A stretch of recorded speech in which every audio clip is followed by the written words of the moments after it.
So welcome again all of you for the next lecture of economics. In last lecture we were discussing about functions of RBI. We had discussed about the points like issue of currency notes, RBI issues currency notes, the right to issue the currency notes are given to only RBI. Bankers bank, whenever the government needed the funds for the various policies and schemes, they borrow the money from RBI itself. Bankers bank, RBI is bankers bank, बँकांची bank. बँकांना कर्ज पाहिजे असेल तर शेवटी RBI मदत करतो. Custodian of foreign exchange, whenever the foreign exchange is earned by the country, that foreign reserve is kept aside for the future transactions, and the custodian of that particular transaction is RBI. म्हणजे जेव्हा केव्हा भारत किंवा आपली country earning करते foreign एक्सचेंजची, जेव्हा आपण दुसऱ्या देशांना गुड्स विकतो, आपण दुसऱ्या देशाची फॉरेन करन्सी आपल्याला भेटते. आपण जेव्हा दुसऱ्या देशांना गुड्स विकतो, आपल्या देशाला त्या देशाची करन्सी भेटते. आणि बरेच लोक जे दुसऱ्या देशात राहतात, लक्षात येत आहे, ते लोक तिथं अर्निंग करतात आणि इकडे पैसा सेंड करतात.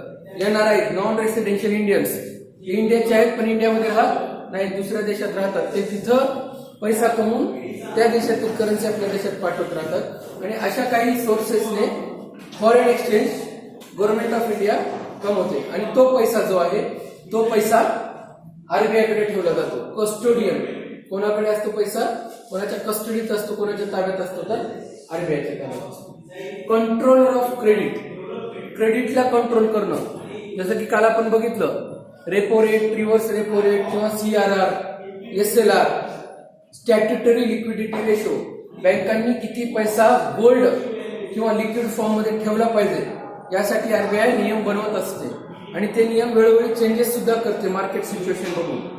प्रत्येक बँकाने त्यांच्या लॉकर्स मध्ये किती डेपॉझिट ठेवायचं आहे, CRR, कॅश रिझर्व्ह रेशो, प्रत्येक बँकेने किती पैसा त्यांच्या लॉकर मध्ये ठेवायचा आहे याची ही माहिती RBI बँकांना देत असते. त्याचंही ऑर्डर RBI बँकांना देत असते. म्हणजे तुम्ही कधीही बँकेमध्ये जा, तुम्हाला पैशाची गरज असेल, तुमचा डेपॉझिट ठेवलेला पैसा असेल, तुम्ही तो मागू शकता. बँकांमध्ये पैशाची जो तुटवडा आहे तो कधीच होत नाही, कारण की RBIच्या नियमाप्रमाणे बँक काम करत असते आणि तिच्याकडे पैसा हा रिझर्व्ह मध्ये ठेवलेलाच असतो. त्यामुळं कंट्रोलला बरोबर क्रेडिटला बरोबर कंट्रोल RBI करत असते. जसं की काल आपण रेग्युलेटरी बॉडीचं एक उदाहरण बघितलं होतं. सप्लाय कधी द्यायचा आहे मार्केटमध्ये, पैशाचा सप्लाय कधी द्यायचा आहे, मार्केटमधून पैसा कसा काढायचा आहे, याबद्दल RBI दक्षता घेतच असते. आणि 6वा पॉईंट सांगितलं, collection and publication of data.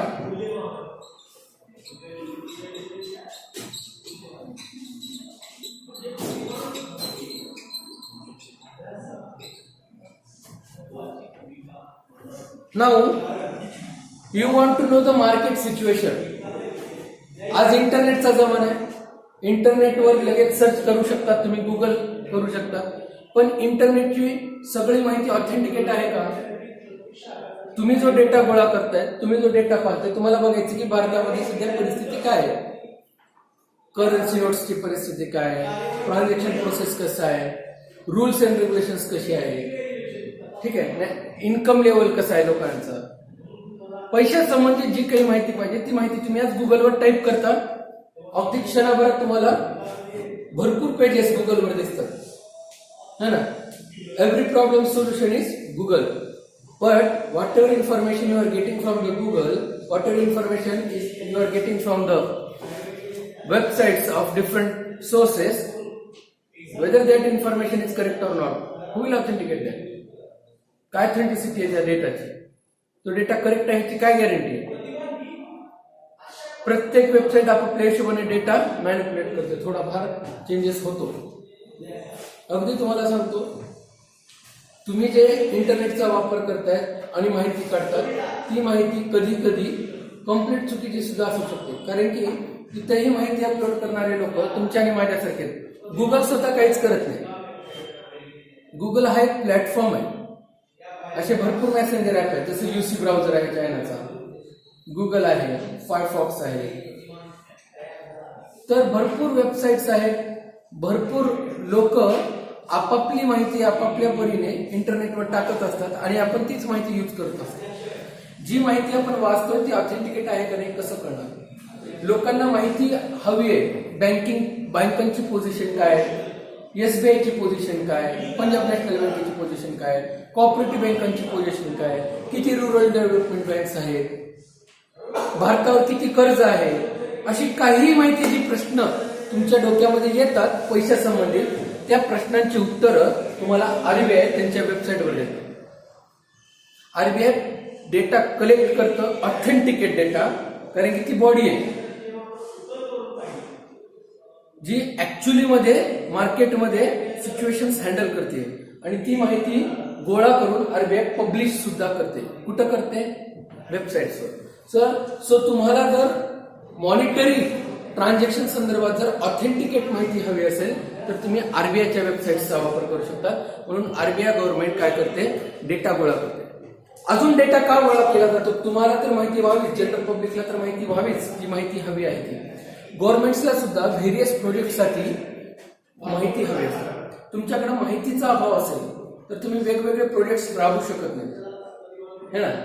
लक्षात येतं. गव्हर्नमेंटला एखादा प्रोजेक्ट राबवायचा, जसा जनधन योजनेचा, गव्हर्नमेंटला कळालं की बाबा 70 करोड लोकांचं खातं नाही, तेव्हा ते खाते काढू शकले,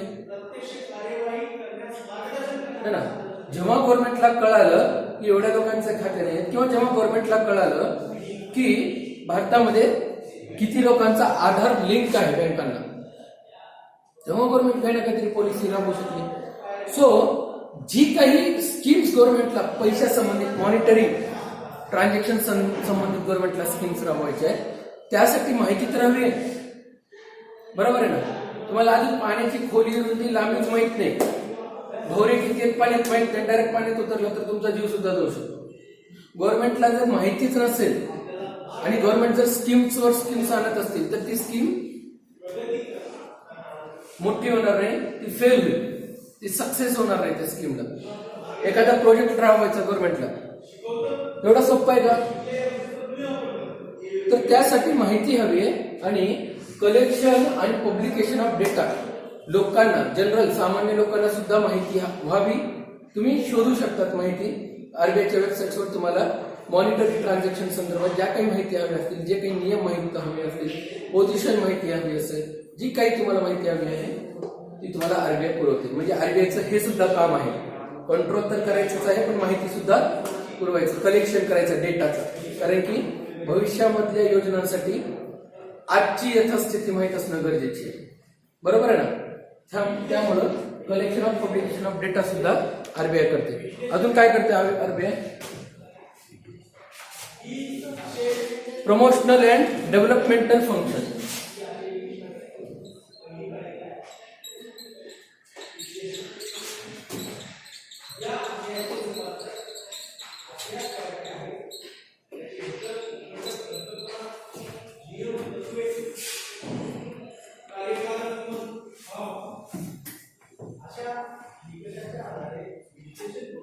नाउ प्रमोशन करणे म्हणजे काय? वृद्धी करणे, डेव्हलपमेंट करणे, प्रमोशन करणे. प्रायव्हेट बँकिंग सेक्टरला जर तुम्ही फोकस केला तर प्रायव्हेट बँकिंग सेक्टर्स जास्तीत जास्त सिटीज मध्ये तुम्हाला दिसते, रुरल एरियात जात नाहीत. का? त्या एरियामध्ये त्यांना जास्त प्रॉफिट दिसून येत नाही. कमर्शियल आहेत ना, त्या कम्प्लीट प्रॉफिट ओरिएंटेड आहे. भारताचा मॅक्झिमम पोर्शन हा रुरल आणि अर्बन एरियामध्ये येतो, सिटीमध्ये नाहीये जास्त. Urban, we are in urban area, आपण अर्बन मध्ये. आता आपली महानगरपालिकेची गोष्ट वेगळी आहे की आपण मुंबई, पुणे सगळ्या महानगरपालिका आहेत, पण still we are in urban area, है ना? का? Because lots of the areas outside the cities are still very rural areas. अजूनही तिथे बँकांची फॅसिलिटी तेवढी स्ट्रॉंग नाही.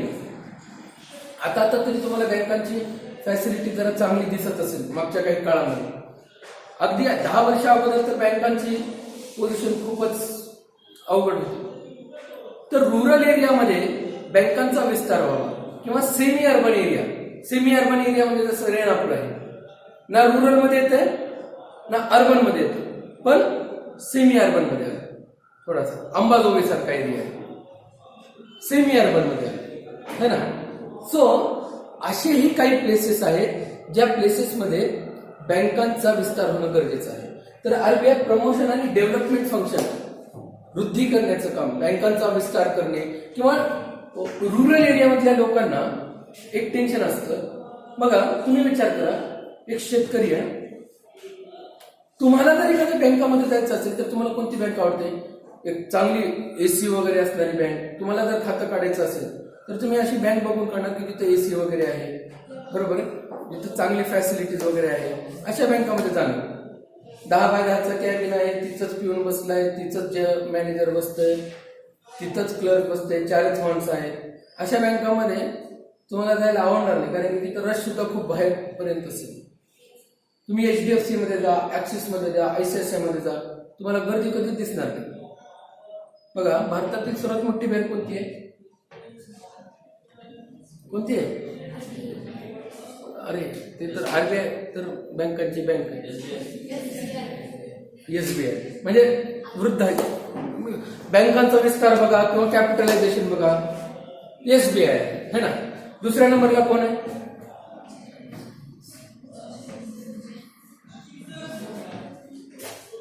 ऍक्सिस आहे, ICICI आहे, ठीक आहे. ह्या बँका म्हणजे प्रायव्हेट सेक्टरच्या बँका 2-3 नंबरला येतात. आता SBI मोठ्या होण्यामागचं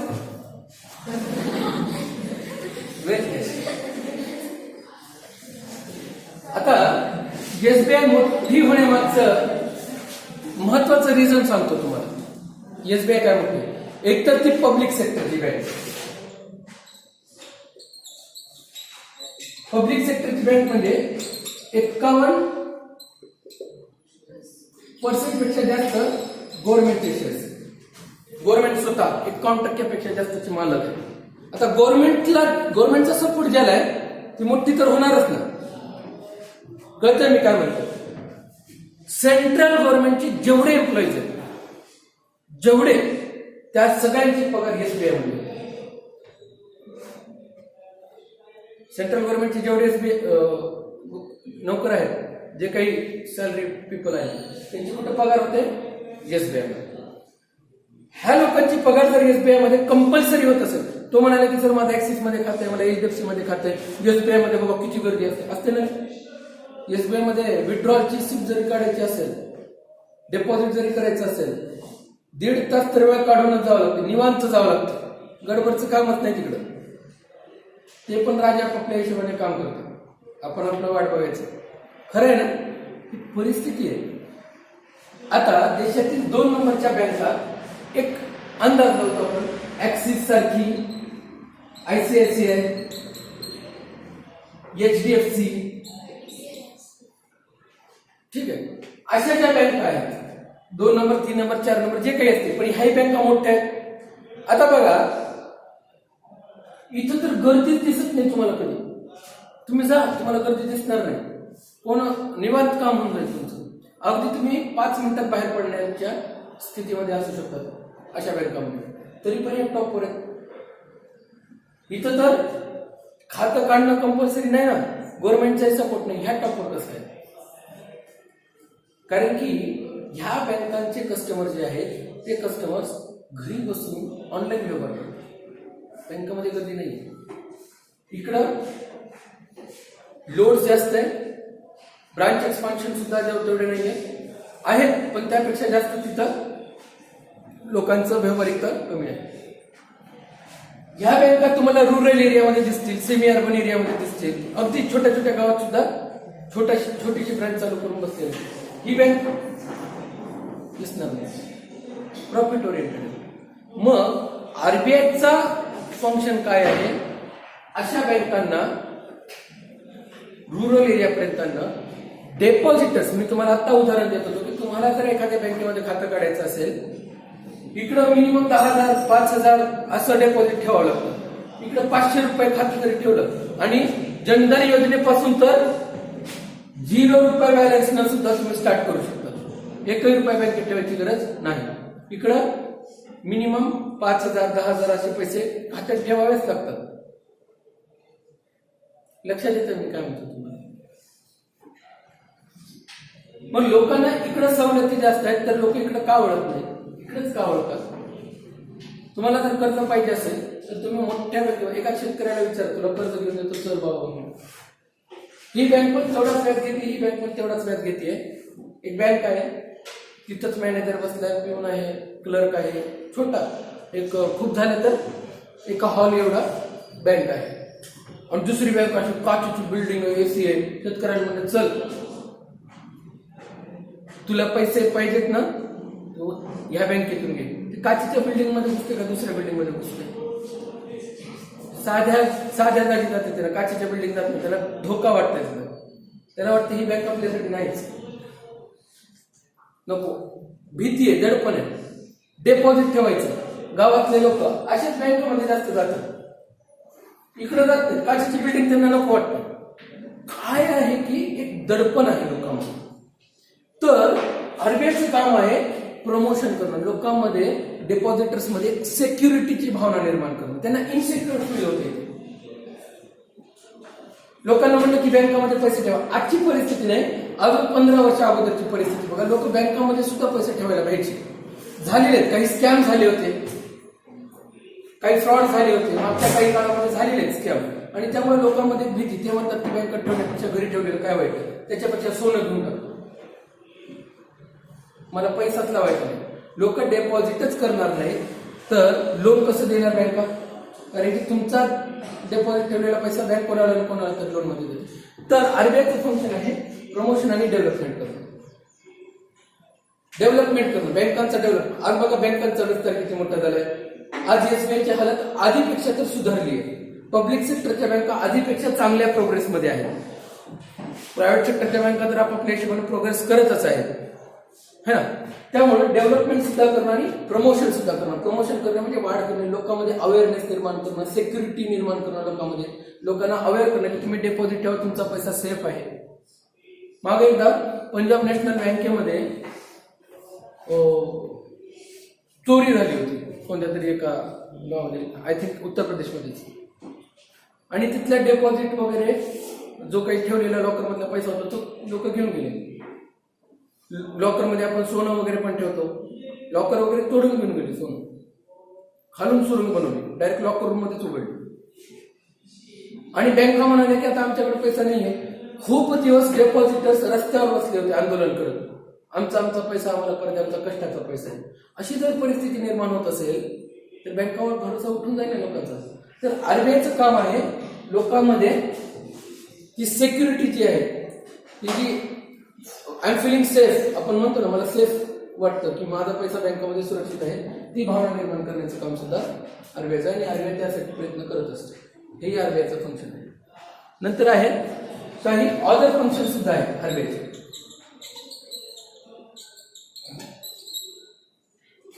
आता अदर फंक्शन्स काय आहे.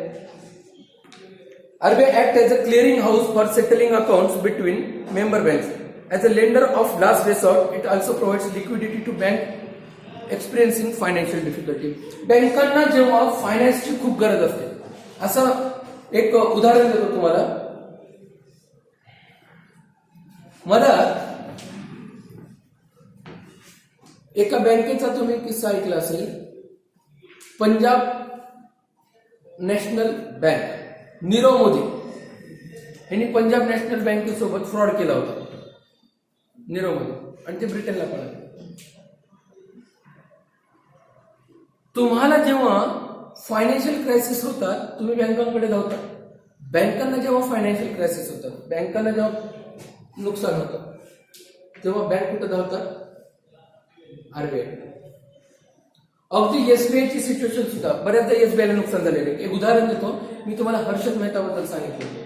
हर्षद मेहताने एसबीआय कडून कर्ज घेतलेलं होतं. कर्ज सुद्धा नाही, ऍक्च्युली मध्ये तो फ्रॉडच केला होता. त्यांनी गव्हर्नमेंट बॉन्ड्स न सांगता गहाण ठेवले होते. ठीक आहे, ते खूप मोठा स्कॅम आहे, त्याच्या डिटेलमध्ये मी जात नाही. पण त्याचा सार असा आहे की त्यावेळेस एसबीआय आर्थिक संकटात आला होता आणि आरबीआयने त्याला एस्टॅब्लिश करण्यासाठी परत पैसा दिला. म्हणजे आरबीआय बँकांना बुडू देत नाही, पब्लिक सेक्टरच्या खास करून बँकांना बुडू देत नाही, परत रिएस्टॅब्लिश करण्यासाठी आरबीआय मदत करते. बँकांनाही कधी कधी लिक्विडिटीची प्रॉब्लेम होते की इन्व्हेस्टमेंट भरपूर आहे, पैसा भरपूर लावलेला आहे, पण बँकांकडे हार्ड कॅश नाही आहे पेमेंट करण्यासाठी. असतं ना ते व्यापारी म्हणतात बघा, बिल्डिंग आहे, गाडी आहे, बंगला आहे, सगळं आहे, पेमेंट करायला पैसे नाहीत. ते म्हणते की पैसा आहे पण सगळा पैसा गुंतवलेला आहे, कस्टमरकडून पैसा आला की तुम्हाला देतो. बँकांची पोझिशन कधी कधी अशी होते, कधी कधी बँकांना सुद्धा पैशाची किल्लत भासते. त्यावेळेला बँकांना ऍडजस्टमेंट म्हणून आरबीआय लिक्विड फंड्स देते, म्हणजे कॅश देते. म्हणजे भरपूर functions. Clearing house, clearing house म्हणजे काय, सिंपल आहे. बँक हा एजंट म्हणून काम करते, ब्रोकरेज म्हणून सुद्धा काम करते.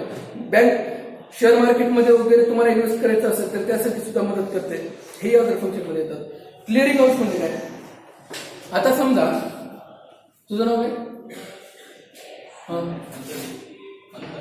मंथन, मिस्टर मंथनने माझ्याकडून घेतलेले गुड्स एक 10 लाख रुपयाचे. मंथनने त्यावेळेसच प्रॉमिस केलं होतं मला की सर मी तुम्हाला 2 महिन्यानंतर पैसे देतो. तुम्हाला काय येतात, सन्ड्री डेटा, बरोबर आहे ना. मंथन माझा सन्ड्री डेटा आहे, मला गॅरंटी आहे मंथन मला पैसे देणार आहे. अचानक मी जे प्रोडक्शन करतोय त्याचा रॉ मटेरियलचा प्राइस मार्केटमध्ये उतरलाय. म्हणजे मी आज जर रॉ मटेरियल खरेदी केलं, आज जर रॉ मटेरियल खरेदी केलं तर मला स्वस्तात पडू शकतं. मी मंथनला फोन लावला, अरे मंथन 2 महिन्याने पैसे देतो म्हणलास, पण माझ्याकडे जरा पैशाची किल्लत आहे, माझ्याकडे कॅश नाही, जरा लवकर होते का बघ ना पैसे देणं. तू जर लवकर दिलास तर मी रॉ मटेरियल खरेदी करू शकतो, मला थोडंसं स्वस्तात पडेल, भविष्यामध्ये अजून किमती वाढण्याचे चान्सेस आहेत, आज स्वस्त आहे, होऊ शकतं ना असं. मंथन मला पंड्या सर मी तुम्हाला दिलो असतो, पण मलाही पैसा यायचा आहे मिस्टर गणेशकडून. गणेशनं पैसा दिला की तुम्हाला देतो. म्हणजे बघा काय ट्राय करा, होतंय तर बघा. मंथन म्हणाले पंड्या सर मी गणेशला फोन लावून विचारतो. मंथन काही विचारत बसत नाही गणेशला फोन. मग त्यानं थोड्याच वेळाला आपणच फोन लावायचं, त्याला विचारायचं काय झालं. अरे ते गणेश साहेब म्हणाले की पैसे नाही आहेत सध्या, अडचण आहे, तुम्हाला 2 महिन्याची तर मी साईड मागितलंच होतं, करा ऍडजस्ट यावेळेस. आता यावेळेस ऍडजस्ट करा म्हणून मंथन मोकळा झाला, पण पंड्या सरला टेन्शन आलं ना 10 लाख आणायची. मी बँककडे गेलो आणि बँकेला म्हणलं, अरे बँक, हे मंथन नावाची एक व्यक्ती आहे, त्यांनी माझ्याकडून गुड्स घेतले, हे बघ बिल किती आहे, 10 लाख रुपये. ते मंथन मला 10 लाख रुपये 2 महिन्यानंतर देणार आहे, तुम्ही मला तोपर्यंत 10 लाख देता का. बँक म्हणाली पैसे तर देतो पण कमिशन घेतो, डिस्काउंटिंग ऑफ बिल्स त्याला म्हणतात. बँक म्हणाली 9,90,000, एक उदाहरण देतोय, 9,90,000 रुपये घ्या पंड्या सर आणि 10 लाख रुपयाचा बिल आम्हाला द्या. 10 लाख रुपयाचे बिल बँकेला जमा केले, 9,90,000 रुपये खिशात आले. बँक मंथनकडून 2 महिन्यानंतर किती घेणार, 10 लाख. मला किती आले, 9,90,000. 10,000 कमी आले तर चालतंय, थोडं रॉ मटेरियल कमी घेऊ 10,000चं. 9,90,000 तर वेळेवर आले, फायदा झाला का नाही, बरोबर आहे. हे बँकांचं फंक्शन. आता बऱ्याचदा काय होतं, मेंबर बँक्स ज्या आहेत, मेंबर बँक सुद्धा बऱ्याचदा ट्रान्झॅक्शन करतात आणि मेंबर बँक सुद्धा पैशाची किल्लत भासते. मेंबर बँकांना सुद्धा त्यांच्यामध्ये सेटलमेंट करण्याचं काम आरबीआय करतं. तुमच्यामध्ये सेटलमेंट करण्याचं काम बँक करते ना, मेंबर बँकांचं सेटलमेंट करण्याचं काम, त्यांचे क्लिअरिंग करण्याचं काम आरबीआय करते.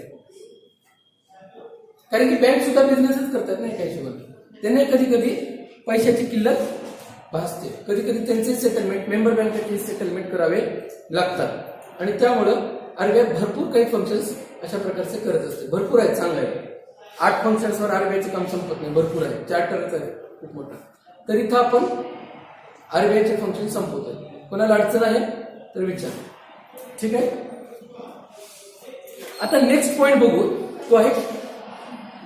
तो आहे कमर्शियल बँक, ठीक आहे. तो आपण नेक्स्ट लेक्चरला बघू. Thank you very much.